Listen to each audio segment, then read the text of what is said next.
My name's Brittany. I am a 23-year-old entrepreneur. I do multiple things, but one of the things that I do focus on is user-generated content. A basic outline is you are creating content for brands to use either organically on their social media accounts or for them to use as paid ads. So when you're scrolling on social media and you see an ad pop up and you see a creator talking about a product, that's most likely a user-generated content creator. I have been an entrepreneur for the past 2 years, and I love starting like side hustles, and I'm like, you know what? I love creating content. I love filming, editing. I definitely have a creative side, so I was like, let me just try this out. So I started off with the first 3 steps is creating your portfolio. In the portfolio, it pretty much shows all of the content that you can create, your services, a little bit about yourself. I started filming with products around my house because that's what you do. You don't need to go out and buy anything. You can literally use a cup, a candle, makeup, and just start filming with whatever you have.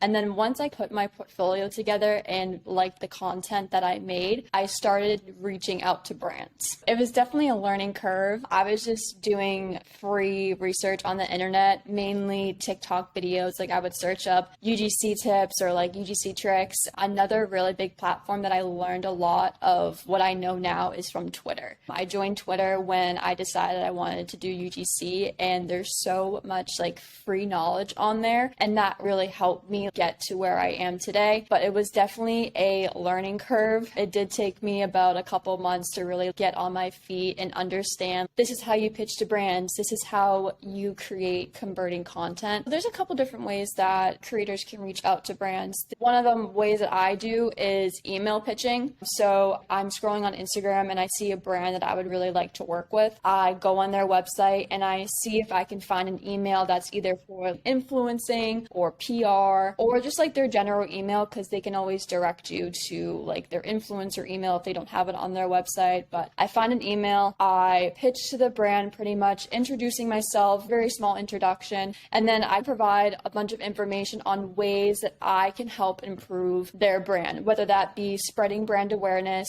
or helping increase conversion rates, KPIs, just how my services are going to benefit them. And then I end off my pitches with a question like, oh, would love to set up a call. Can we set up a call this week to talk? Can I send you some of my previous work so they can get a sense of what type of content I can create for them? So email pitching is definitely one of my favorite go-tos. Another one is Instagram DMs. If I see a brand on Instagram, I just DM them. I don't go as in-depth in my email pitches on Instagram. Most of the time, it's just one of their workers on Instagram. Oh, here's an email that you can reach out to. So I just introduce myself. Hey, I would love to make some content. Can I get a good email to talk to someone more about this? And they usually just send me an email, and then I pitch to them in the email and like much more like in-depth detail email explaining what I can do for them. Another way is on Twitter. Sometimes brands post, we're looking for UGC creators. If you're interested, send us your portfolio or reply to the tweet that they just sent out. So sometimes that's how I pitch to brands as well. I would say I have a average size following. My Instagram, I have around 3,000 followers. My TikTok, when I first started UGC, was probably at maybe like anywhere like 4,000, 5,000 followers. You do not need a following for UGC because you are creating content for the brand to use. You are not posting this content onto your social media account. And I think that's the misconception when people are like, oh, you're an influencer. It's a little different. Like, I'm not posting any of my work onto my social media accounts to influence my followers. I'm creating the content for the brand to use. So when someone comes across their page, like a consumer, and they're like, oh, wow, like this girl is using their product. Now I feel more comfortable like purchasing it because they see like an actual person using their product. It's a little misconception, but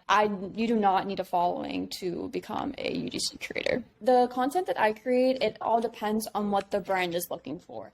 If they're looking for me to talk to the camera, talking about like a testimonial, like how much I love this product, or like a demonstration of me talking, I'll do that. Sometimes I record, I edit all the clips together, and then I do a voiceover. What's really important when you're talking to brands, you need to understand what they are looking for content. So so you can create stuff that works for them and will convert for them. I have a variety of different styles of content in my portfolio, but most of the time it is editing all the clips and then doing a voiceover that kind of has a really captivating hook, and then going into like how the product can solve a person's issue that they're having, and then a call to action at the end. This is really big, and it's something that I didn't know in the beginning being a UGC creator. I heard of it, but I was like, what does that really mean? And now it's like one of the biggest things that I try to tell new creators, because it's so important and brands can take advantage of you not understanding what usage rights is. So when I'm working with a brand and they want to run my content as an ad, I'm like, okay, how long do you want to run the content for? Because I do charge extra for usage rights, because let's say they're running the video as an ad and they make $1 million off the video and I'm not charging for usage rights, then I'm being like gypped off on how much I can be making. Normally I charge anywhere from 30 to 40% of the original cost of how much they're purchasing. So let's say they purchase a total of $500 worth of content, I then charge an additional 30 to 40% for usage rights. And then let's say they're running it for 3 months, that would be an additional 30 to 40% every single month. When you're creating content for a brand, you want it to be converting, so the brand comes back to you and wants to purchase more content. So my biggest tip that I tell a lot of people is to use the TikTok ad library. On here, you can see all the ads that are running on TikTok, and there's a bunch of filters that you can go through. They have all the different niches. They have the conversions, the click-through rate, the hold rate. So I really do recommend checking the TikTok ad library out and seeing which ads are performing well, studying those pieces of content, and then translating it into how you create your content. That's one of my biggest tips. Another big tip. Let's say you're talking to the screen like with your phone and you're holding a product in your hand. Make sure that you flip the video afterwards, because if you don't, the words on the product will be backwards and then the viewer won't be able to actually read the product. So that's a big tip that I am guilty of doing in the beginning of my UGC journey. And then I was like, oh, they can't actually read the product. That's a really small tip, but it's definitely something you need to look out to. Another tip, if you want brands to come to you, because outreach can be very time consuming, it can be draining, and just like a lot to do every single day. So I say post your work, post your UGC examples on social media, whether it be a brand that you worked with or UGC content that you created yourself with like skincare or beauty. Post your work on social media on all platforms that you can, and brands will see your work and then reach out to you instead of you doing all this outreach and emailing and reaching out to these brands.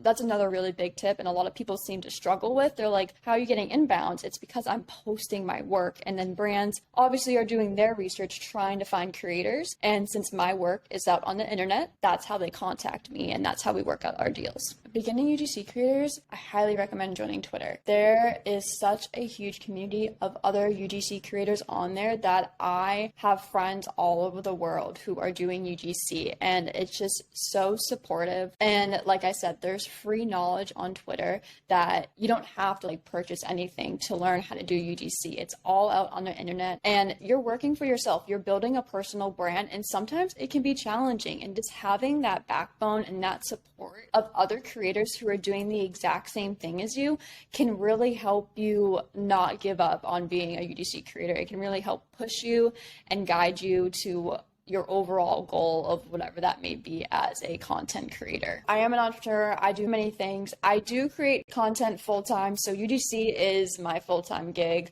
I'm working with brands on monthly retainers. So I am doing this full-time.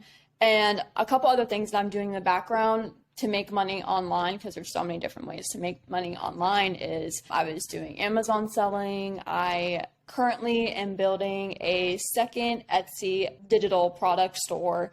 So on Etsy, you can sell digital products, and it's like a passive source of income once you get things rolling. So that's kind of in the works right now. I'm definitely going to be building my personal brand on social media, whether that be for UGC or just working with brands in general. I sell digital wall art. I create art in Canva. It's a free platform, or you can purchase their membership. I purchase their membership because you get like some extra add-ons, but I create digital wall art in Canva. I download it as a PDF and then I upload that into Etsy. I do some Photoshop work to make it look like realistic. When a person purchases the product, they get a PDF and then they have to go and print it out themselves and frame it themselves. With any digital product, you have to make it clear that it is a digital product and they won't be receiving anything in the mail. I've had this for 5 months now and I'm already at 4 figures, so it's a really good source of a little extra income. I think my last biggest tip that I tell other creators that I talk to is staying consistent. Working for yourself can